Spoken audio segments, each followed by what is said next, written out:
Olá pessoal, mais uma vez estou aqui com vocês, com meu grande amigo e parceiro, Aguinaldo Peixoto Diniz, né? Aqui diretamente da Remaxpar, né? Imóvel aqui em Franca, para poder contar a história, né, Aguinaldo? E temos história. Isso, Marcos.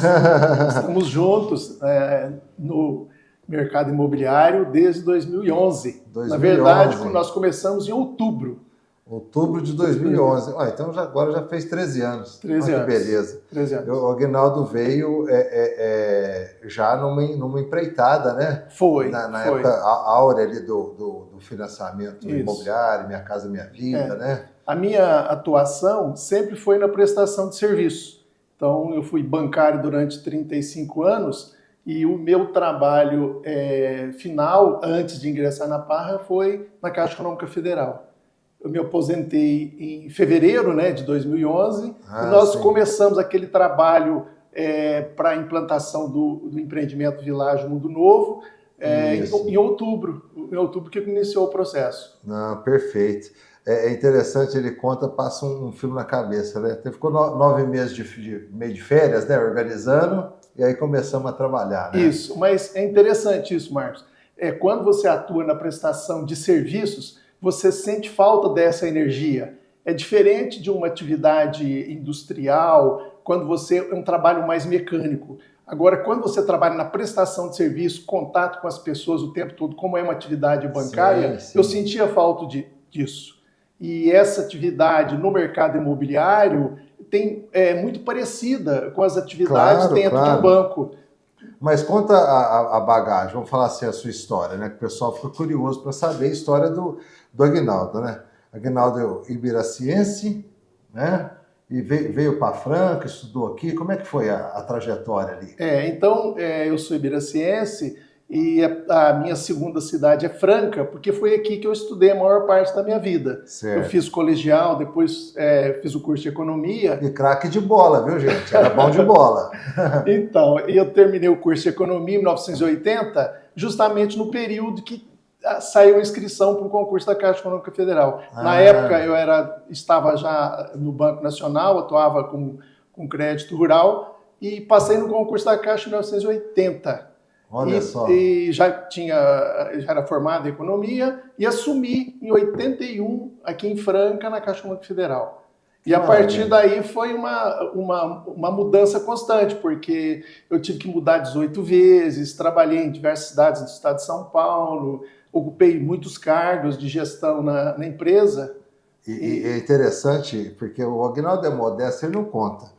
Mas ele, nessa sua trilha, você chegou a gerente geral da agência central ali da Avenida Paulista, em São Paulo. Lá eu atuei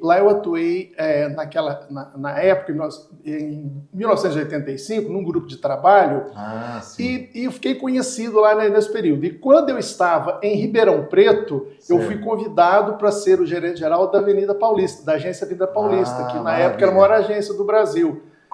Mas eu recusei. Você ficou jovenzinho, você topou São Paulo, mas você já estava com família. Isso, exatamente por conta dos filhos, que já estavam em Ribeirão Preto há bastante tempo, né? Então, a minha atuação na Caixa, além de participar de diversos grupos de trabalho, nas superintendências, na matriz, aqui na nossa região, eu fui gerente geral das principais agências. Perfeito. Eu fui gerente geral em Ribeirão Preto, Araraquara e Franca. Maravilha. São as principais agências da nossa superintendência. Então, para o pessoal entender, o gerente geral tem o gerente de cada agência, ele fica geralmente numa agência mãe, e ele é o mestre de todos ali dessa cidade, Não. A coordenação é da superintendência, certo, do escritório de negócios, né? E a agência principal, ela da cidade... principalmente cidades do Porto de Franca, Ribeirão, Araraquara, ele tem uma incumbência extra, que é o relacionamento com o setor público, mas a coordenação das agências cabe à superintendência. Certo. Mas ela tem um papel diferente das demais agências. Então, esse papel diferente fala geral, porque vai aproximar dentro do segmento da Caixa com o setor público. Ele é o gerente geral dessa unidade de maior porte naquela cidade, ele é o responsável pelo relacionamento com todo o setor público. Isso inclui os vereadores, prefeitos, deputados, o setor público está diretamente ligado à atuação do gerente geral. Entendi. Maravilha, muita história, quanto tempo de banco? Olha, na verdade, a minha atuação na prestação de serviços, são 35 anos entre Banco Nacional e Caixa Econômica Federal. Olha só. E agora 13 anos no mercado imobiliário. Olha que maravilha, deu 49. Exatamente. É história, é tempo, hein? Aguinaldo, e assim, você já flertava, assim, quando você aposentou, você falou que aposentou em fevereiro, e nós iniciamos um trabalho em outubro. Você já flertava com o mercado? Eu sei que você estava ali na agência da Caixa Centro de Franca. Você acompanhou todo esse negócio de Minha Casa Minha Vida, era tudo feito na agência, né? Não tinha correspondente, tinha retaguarda. Eu lembro que você montou toda uma estrutura ali, você tinha uma convivência com imobiliárias, corretores, compradores, vendedores, né? Fazia parte do seu dia a dia. Mas você já flertava ou foi isso que te impulsionou a pensar no mercado imobiliário? Tá. Naquele período, pensando até na aposentadoria, eu logicamente pensava em ter uma atividade após a aposentadoria. No caso de Franca, o mercado aqui imobiliário é muito ativo, então a quantidade de financiamentos concedidos na cidade de Franca é significativa para a empresa, muito grande mesmo. E por ter o trabalho das imobiliárias ser parecido com uma atividade bancária, isso me atraiu. E naquela época, a Parra era uma das nossas clientes, das nossas principais clientes. Então, vendo a lisura dos procedimentos, a correção da atuação de vocês, isso me atraiu. Então, após a aposentadoria, após aquele período, né, que você citou, que eu fiquei descansando e tal, nós nos aproximamos e iniciamos esse trabalho. Mas eu fiquei atraído pela atividade, fiquei atraído também pela forma como a Parra atuava na época. Quando a gente é prestativo, né, prestação de serviço, que você falou, fica no sangue, né? Você quer servir, o que você precisa? Ou qual que é a solução, né? Solucionar o problema dos outros, né? Esse é o grande ápice do prestador de serviço, ele dá solução. Isso, essas duas atividades são muito parecidas, né? A atuação da imobiliária, do corretor e de um gerente de banco é muito importante. E são muitos aspectos, além das atividades serem parecidas, tem aspectos comuns, por exemplo, sigilo da informação. Correto. Então, o corretor, o gerente de banco, ele trabalha com informações sigilosas do cliente. E ele tem que saber lidar com isso e estar preparado para isso. Você me fez lembrar do Dr. Vinícius Seixas Costa. Ele que desenvolveu aí junto com o João Rocha de Freitas aí o bairro São José, depois Piratininga, Botânico, né, tudo mais. O Dr. João tem o Santa Lúcia. E certa feita eu estava com ele e ele falou da admiração que ele tinha, né, pelo nosso trabalho. E principalmente, aí eu perguntei, mas que admiração, mas define uma palavra, né? E ele falou discrição, né? E hoje a gente vê quem está atuando no mercado, tem muita gente que exacerba informações que num primeiro momento ele acha que está contando alguma vantagem ou fazendo um sucesso, né? Então, isso agora eu estou falando para os novatos aí, fica a dica, viu? Discrição, né? Isso. Discrição é tudo, porque você está tratando uma venda de um imóvel, porém, o imóvel, como diz o mineiro, né, não pruseia, né? Não fala nada. Existem pessoas, né, famílias que moram ali e que vão, ou que vai comprar, e do outro lado tem o que vai vender. E essas então tem informações... que ter uma descrição, porque de repente a pessoa se abre por algum ponto que ela está, às vezes, nevrálgica na vida, não sei o quê, e tem corretor que já sai falando bobagem. Então, assim, só para figurar, eu gosto de dar muito exemplo, teve um cliente, o Lívio Rodrigues Pérez, não esqueço o nome dele, tá? Ele me chamou, eu estava com uns 18, 19 anos começando, né, que tinha um imóvel para vender, né, e na estação, na rua, eu lembro até a rua, Gonçalves Dias. E ele falou para mim, rapaz, eu tô com dificuldade danada, os meninos tá estudando fora, né? Eu mexo com os negócios do rural, não tá dando certo, eu tô apertado e não sei o quê, não sei o quê, não sei o quê. Então você me ajuda a vender e tudo. Eu falei para ele, ó, deixa eu falar uma coisa. Eu estou aqui para vender sua casa, fazer uma precificação correta, um valor correto de mercado, e a sua situação, né, não vai impactar no que eu vou fazer. A minha avaliação é fria, independente da necessidade de venda e também independente da necessidade de alguém tem para comprar. Isso. Porque o negócio tem que ser justo para os dois, né, para quem compra e para quem vende. E aí ele parou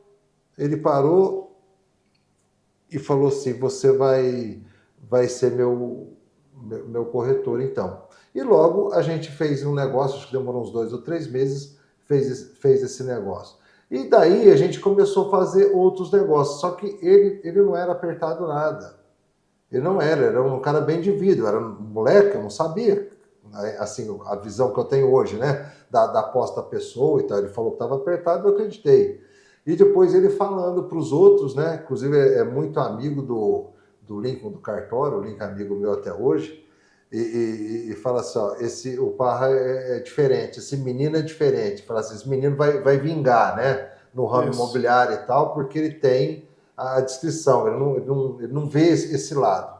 Porque tem muito corretor hoje que a gente vê na praça, já chega para oferecer para alguém, ó, tem um negócio aqui, o negócio é bom, a mercadoria é boa, e o cara tá ferrado, o cara tá necessitado de vender, né? E do outro lado o cara fala assim, nossa, eu posso até comprar, mas o dia que eu tiver alguma coisa, eu não vou deixar na mão dele de jeito nenhum. E o sucesso do corretor aí é trabalhar com as informações, com todas as informações que envolvem as informações do imóvel e da família, né? Então, ele não tem como trabalhar e ter sucesso com informações superficiais.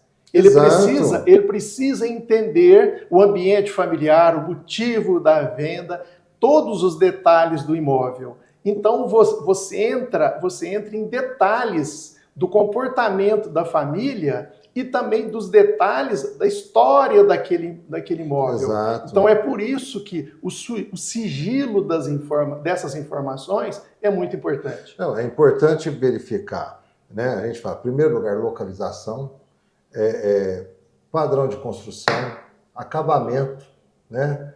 Tem padrão arquitetônico e depois você vê também a vizinhança, que isso influencia, né, nessa avaliação em loco, né? Verificar a motivação que essa pessoa tem para vender, certo? E comparar com o que tem em volta, né? Com o que está no mercado. Esse é o lado técnico, mas muitas vezes, agora vamos provocar que a gente tem experiência de mercado, né? E mercado é momentâneo.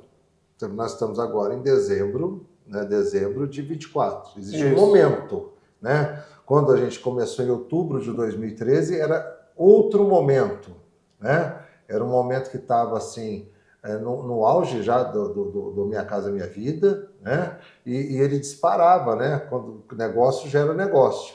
Quando existia uma demanda reprimida de pessoas que entraram no mercado, puderam adquirir a casa própria, né? Você confirma para mim, porque quando começou o financiamento, geralmente a gente financiava, a pessoa já tinha uns 35, 40 anos, por aí, que tinha condição, né, de adquirir a casa própria e comprar. Quando surgiu Minha Casa Minha Vida, quer dizer, com 20 anos de idade está comprando... Né, com 18 anos ele já pode pleitear, já pode comprar. Já pleiteando e comprar um imóvel. Então teve um boom, né, nessa fase, eu costumo dizer de 2009, 10 até 2013, 14, teve um boom. Minha Casa Minha Vida. Do Minha Casa Minha Vida. 2013 nós fizemos Santa Lúcia junto, que foi um sucesso enorme, né, na época.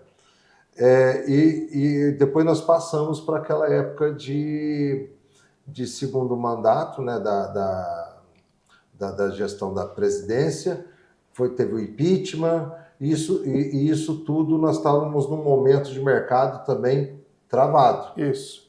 Que gerou insegurança. E tem também, Marcos, a questão da escassez de recursos. Exato. Porque naquele período você observava obras no Brasil inteiro. Isso. Então, o Brasil virou um canteirão de obras. Né? Então, e isso você observa, você pode viajar pelo Brasil em qualquer cidade, qualquer tamanho, qualquer porte, você vai encontrar construções novas, construções já finalizadas, em construção, e se você observar, isso foi depois desse período que teve essa abertura maior. Né?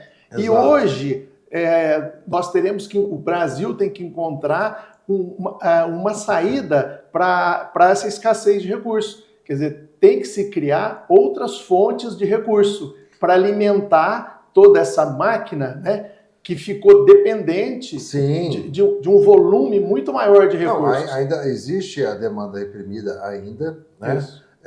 Quando falta o recurso, somente da Caixa, né? A gente fala da Caixa, coisa do Fundo de Garantia. Teve a pandemia, teve que liberar para as pessoas, mas tá havendo essa preocupação com os gastos, né? Com o ajuste fiscal, que acaba atrapalhando. Mas isso todo mundo que tem acesso à economia hoje, né? Verá no smartphone as notícias, está sabendo da luta que está o governo para equilibrar as contas dele, mas isso reflete nesse caixa que tem para poder financiar a moradia.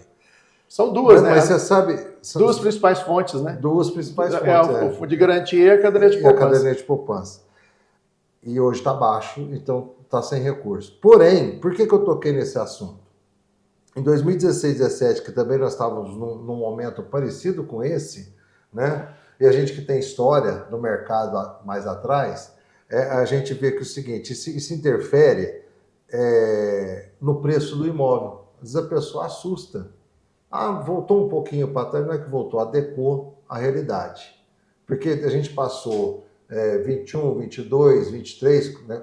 Com a pandemia teve muito dinheiro no mercado, né? Muita gente construiu, muito material subiu, né? A mão de obra também.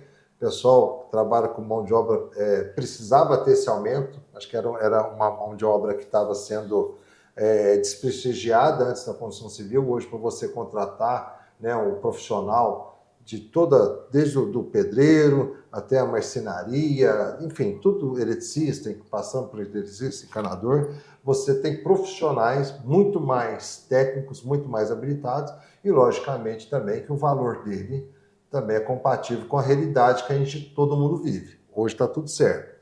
Mas em termos de material, desceu um pouco, deu uma adequada, né? Mas em contrapartida a mão de obra subiu.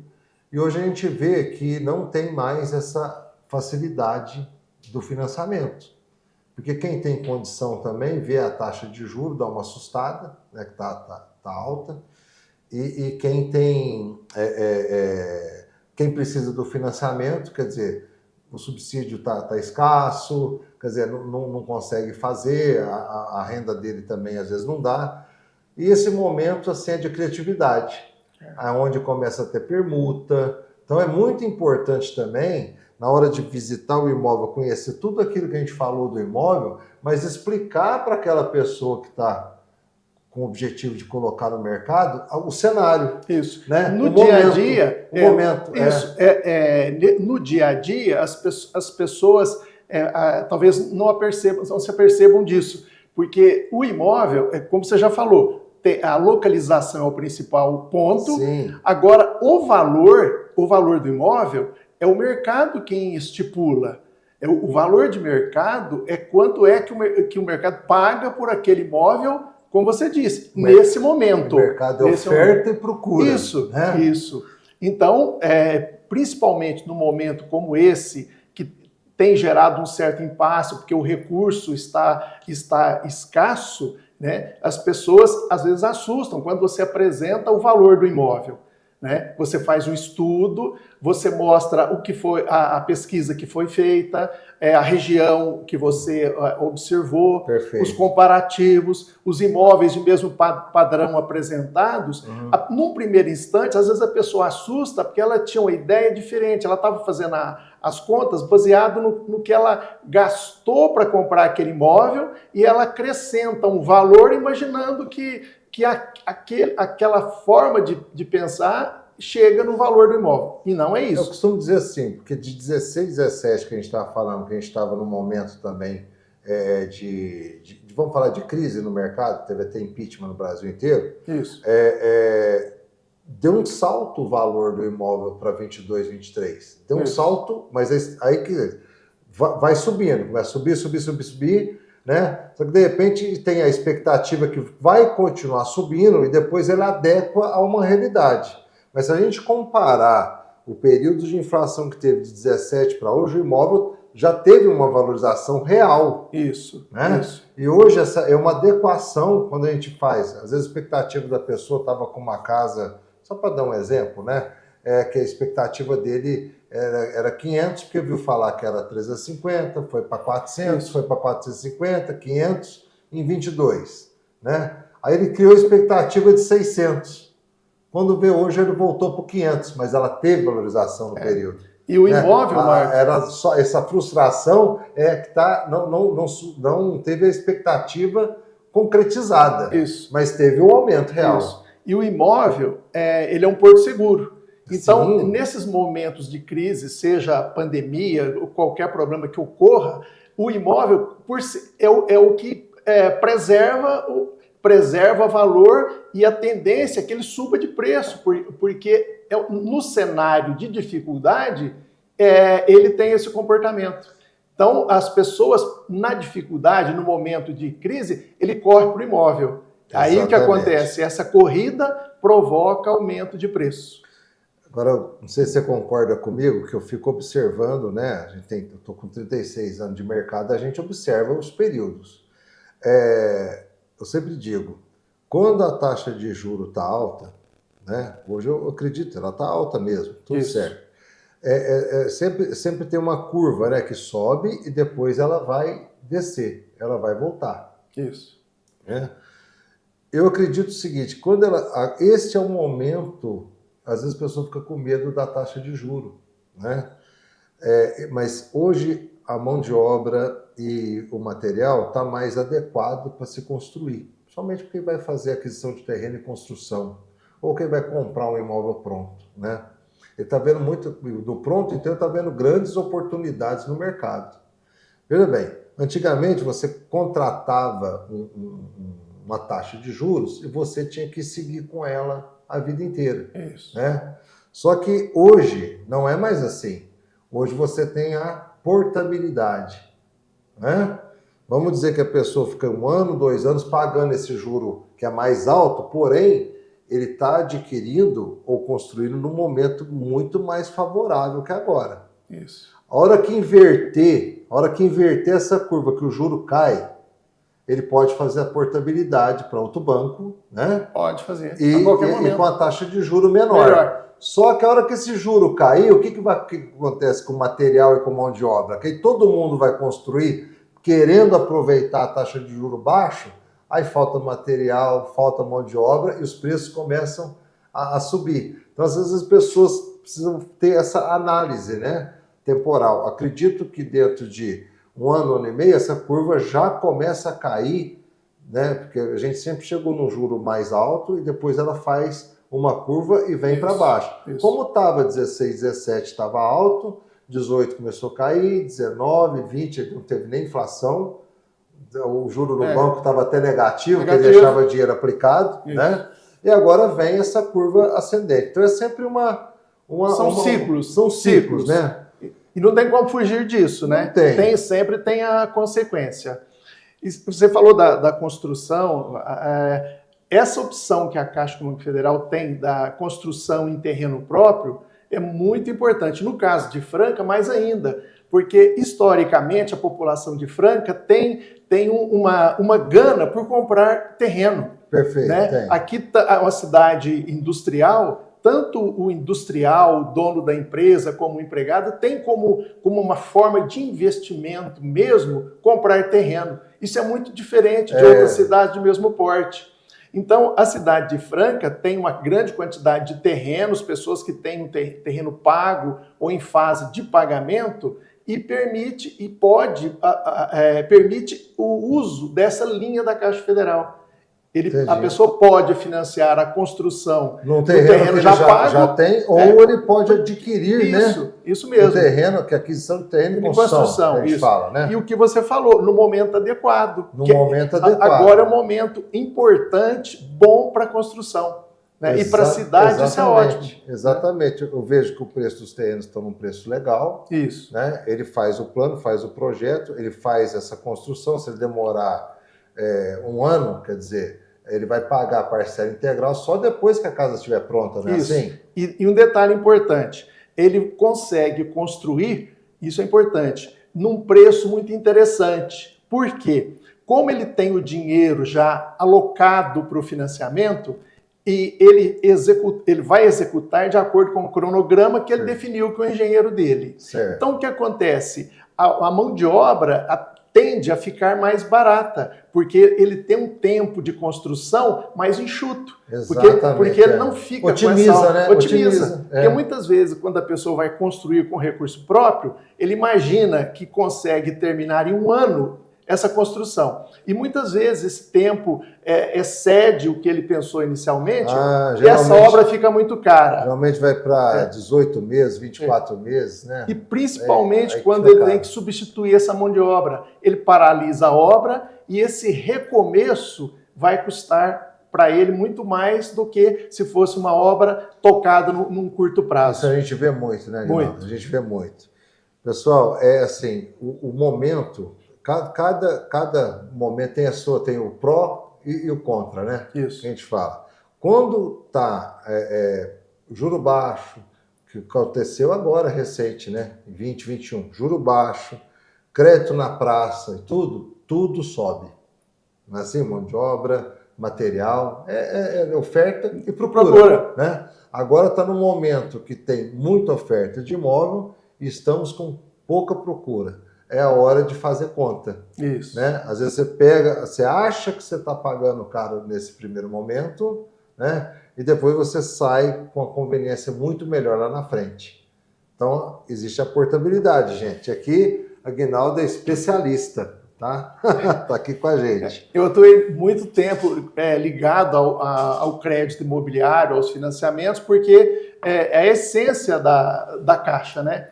O principal produto que ela tem é a habitação. E, historicamente, a Caixa sempre teve o maior desempenho, a maior aplicação de recursos. Hoje, por volta de 68%, 70% dos recursos aplicados em habitação são da Caixa. A Caixa é responsável por um percentual muito alto. Não, e por ser uma empresa pública, ela está cumprindo o papel, né, de contribuir para o desenvolvimento do país. Maravilha. Aguinaldo, você falou uma coisa assim que é interessante. Você falou semelhante, né, à operação do corretor com o banco na parte prática, né, de ser prestativo, de trazer informação. Isso. No banco é taxa de juros, aplicação financeira e tal, e aqui é investimento em imobiliário. Mas você comentou comigo certa feita que quando a gente estava paquerando a Remax, né? Sim. Esse sistema maravilhoso que funciona no mundo inteiro. Isso. Né? E já tem mais de 8 mil agentes no Brasil, né? E aqui em Franca nós estamos com essa bandeira, e agora já passado um mês que a gente está na prática, né? O que você tem a dizer? Porque assim, o banco, quando você entra, ele existe normativas, existe treinamento, e existe também ali o par e passo que tem que fazer, né? O que você tem que fazer, como você te ensinam a trabalhar. É um manual de procedimentos. Um manual de procedimentos, né? Isso você falou que dentro da Remax te fez lembrar de muita coisa. Isso. Lá do banco, né? Isso. Então, assim, gostaria que você falasse para aquele colega corretor de imóvel que está nos assistindo, porque a gente também já estava no ramo e transformou no modelo Remax a venda de terceiro. Perfeito?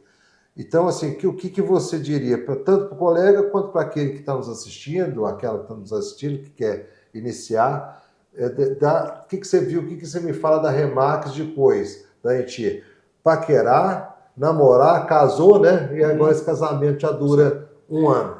Na atividade bancária, é primordial os procedimentos corretos estabelecidos, porque há uma fiscalização intensa, principalmente do Banco Central. No caso da Caixa, mais ainda, porque é uma empresa pública. E no setor público, você só pode fazer o que está escrito. Então, são regras mais rígidas ainda internas. Uhum. Então, o fato de ter regras claras, rígidas e tudo escrito, isso ajuda o profissional a se desenvolver. Certo. E no caso da Remax, eu observei isso. As regras são claras e tem, dentro do meu trabalho anterior, a Caixa Econômica Federal tem a Universidade Caixa, que é uma forma de desenvolvimento contínuo dos funcionários. Certo. Né? E no caso da Remax, existe a Universidade Remax. Exatamente. Que é um condensado de informações que são revisadas constantemente e que induz o colaborador, o profissional, o parceiro da Remax a um aprendizado constante. Sim. Isso é importante, porque para o cliente que você está atendendo, ele vai perceber isso. Ele vai perceber que você tem algo mais. Elogia muito o profissionalismo, né? Isso. Então, a postura. Isso. Então, isso aí. Firmeza. Isso aí permite operações limpas, corretas, sem problema para nenhuma das partes, né, envolvidas, comprador e vendedor. Ética, transparência. Tudo. Então, a reboque vem um monte de qualidades aí desse trabalho da Remax. Então, isso me atraiu muito, porque eu gosto de trabalhar com as regras claras e objetividade também. Porque, além das regras serem claras, o que existe internamente na Universidade Remax te induz a esse treinamento constante. Exato. Te estimula a isso. Eu achei interessante, porque na minha vida imobiliária, muitas pessoas entravam, eu quero ser corretor, fiz o técnico de transação imobiliária, e começa a operar. Mas no dia a dia, a gente não tem um apostilamento, vamos dizer assim, né, dessa cadência, ou os passos, né? Quais são os passos e dentro de cada passo o que eu tenho que prestar atenção, os pontos de observações, né? E dá sentido, principalmente dá sentido para quem está fazendo. Então, às vezes a pessoa, mas como você consegue fazer isso? Eu, por exemplo, super dificuldade para explicar, né? E você também, aí falava comigo, era uma explicação. Falava com você, era outra explicação, né? E hoje a gente vê que facilitou até para nós, sim, que já somos profissional, que os novatos, né, já entram na mesma língua, né, no mesmo veio de ensinamento que a gente passou e está passando, isso, ainda que a melhoria contínua, né? Então, eu acredito muito, assim, eu sempre, assim, o mercado perdeu muita gente boa que entrou, às vezes, em alguma imobiliária, entrou no ramo assim, perdido, né? Sem saber se vai para a esquerda ou para a direita, e tem algumas frustrações e já abandona.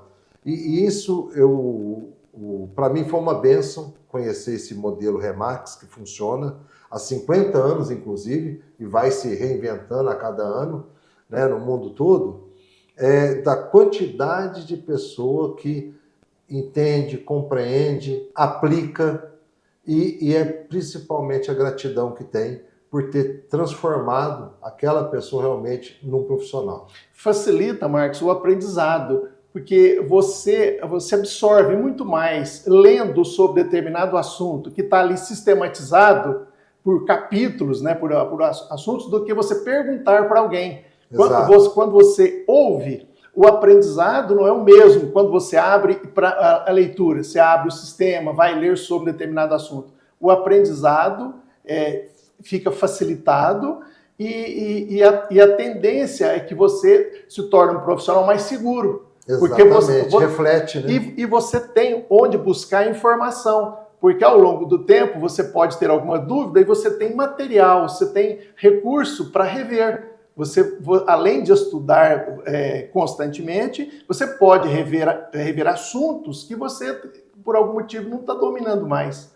Então, isso é muito bom. É muito interessante isso, porque aquilo que está sistematizado traz uma organização interna muito maior e uma satisfação também para o profissional, porque ele percebe que ele está fazendo correto. Se ele está seguindo o que está escrito, ele vai contrariar o quê? Está escrito. Está escrito, né?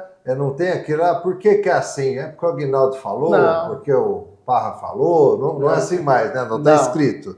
É assim. E outra, aí pratica, dá certo e dá resultado. Isso. Né? Uma satisfação enorme do cliente que nos confiou a gestão do seu imóvel para a gente poder vender e uma satisfação de quem está comprando, porque a gente sempre vê esse equilíbrio. O corretor, os antigos falavam uma coisa que é verdade, o corretor ele é o fiel da balança do negócio, né? Ele não pode pender nem para um lado nem para o outro. É lógico que a gente é contratado por quem está vendendo o imóvel, mas a gente também tem que fazer um negócio justo para quem está comprando e também para quem está vendendo, quer dizer, bem equilibrado, né? Mostrando o cenário de mercado e, lógico, o produto que ele está comprando. Então, assim, eu acho muito interessante, porque intermediar as pretensões não é fácil. Principalmente, Marcos, no caso do imóvel, que é um valor significativo. Exatamente. Então, você não está adquirindo uma calça, uma camisa, um carro. O valor desse bem, para qualquer classe social, ele é significativo. Porque quando começa, eu tô lembrando lá atrás, né? Quando eu comecei, eu falei, gente, quem quer vender aqui em cima.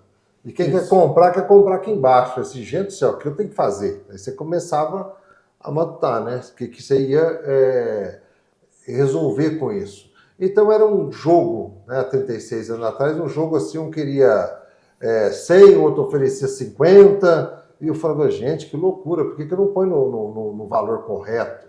Tanto que nos loteamentos que a gente começou desde 96, eu sempre quis o preço certo de cada terreno, né? Uma das admirações que o mercado tem com a Parra é de ter o preço certo para todos que vão comprar. Precificação correta. Uma precificação correta e justa, né? Você pode... Todo mundo sabe que quem está produzindo loteamento vai ganhar, porque ele precisa ganhar um negócio, né? Mas tem que ganhar com um valor também que seja justo para quem está comprando e quem comprar também ficar satisfeito com aquilo que está comprando e aquilo também valorizar. Sempre tive essa preocupação. Mas só para chegar... no modelo Remax, é interessante como que essa loucura que pode ter até hoje na cabeça, né? O novato chega, não quer tanto, quer comprar uma casa a casa, vamos falar que vale 700. Quem é dono da casa quer 1 milhão e o cara que quer comprar quer pagar 500. Quer dizer, como que ele vai fazer esse negócio? Então, isso a gente faz com treinamento, levando informação correta, precisa, né, com dados. Aí você pega dados de mercado, análise de mercado, né, e leva para a pessoa. Então isso fica sereno, né? E a gente fica sereno para quem está vendendo e fica sereno também para quem está comprando, por quê? Credibilidade. Você está mostrando o porquê daquilo que você está falando. Essa análise comparativa de mercado, ela é feita a partir de dados do próprio mercado. Exato. E não é uma opinião da imobiliária, não é uma opinião do corretor. Tem muita opinião por aí, né? Não é opinião. Então você vai pegar dados concretos, comparar e inclusive fazer projeções, porque num determinado local pode ter algum fator que vai desenvolver muito aquela região. Então, você tem que trabalhar com dados reais, informações do próprio mercado. É a alternativa correta Exato. E justa para comprador e vendedor. E olha, é bem, você falou, de fácil entendimento, né? É uma jornada, né? A gente tem uma jornada que, quando chega, a gente tem um acompanhamento dos novatos. Os novatos aqui hoje, mesmo que seja estagiário ou seja um corretor, ele é novato ao modelo Remax, como nós também somos. Estamos um pouquinho, já passamos o primeiro ano, né? Isso. Mas tem gente que agora está no pré ainda. Então a gente vai, com essa cadência, formando equipe. E isso é uma maravilha, né? E o Aguinaldo é representante de uma das equipes aqui da empresa. A gente tem uma demanda excelente na cidade para esse tipo de trabalho. E o principal, você também citou, que isso tudo, como o banco fez com você, com diversos colegas, você também identificou que é um modelo de negócio que transforma a pessoa. Isso. E nessa chegada do novo profissional, pode ser uma pessoa que vem de uma outra atividade, pode ser alguém que já é um corretor. É muito importante essa integração, essa chegada. Então, nessa chegada, é um ponto que ele vai refletir sobre, ele vai ter contato com o material inicial, Exato. As primeiras leituras sobre os procedimentos internos. Então, quando ele chega na fase de presenciar uma negociação ou participar de uma negociação, ele já está seguro, né? Exatamente. Então, essa fase inicial do aprendizado, essa chegada, essa acolhida que é feita pela Remax, pela agência aqui de Franca, é muito importante. E isso vai contribuir muito para o sucesso desse novo profissional. Sim, uma maravilha. E a comunidade agradece, né? O serviço está crescendo em Franca, a comunidade toda agradece. Isso, serviço de qualidade, né? De Mais qualidade, importante. Exatamente. Guinaldo, obrigado por essa oportunidade, né? A gente no dia a dia, nessa correria, para a gente acertar a agenda aí para poder conversar, não é fácil. Valeu, estamos juntos, né? E eu estou muito contente com o meu trabalho na empresa, satisfeito com os resultados. Amém. Mas tudo é uma melhoria contínua, né? Então, sempre aprendizado constante dentro de algo sistematizado internamente pela Remax. Eu tenho enorme gratidão, né, a Deus por ter pessoas, né, como você é uma delas aí na minha caminhada. Valeu, Marcos. Muito obrigado. Tudo bem, Marcos? Um abraço, pessoal. Até a próxima.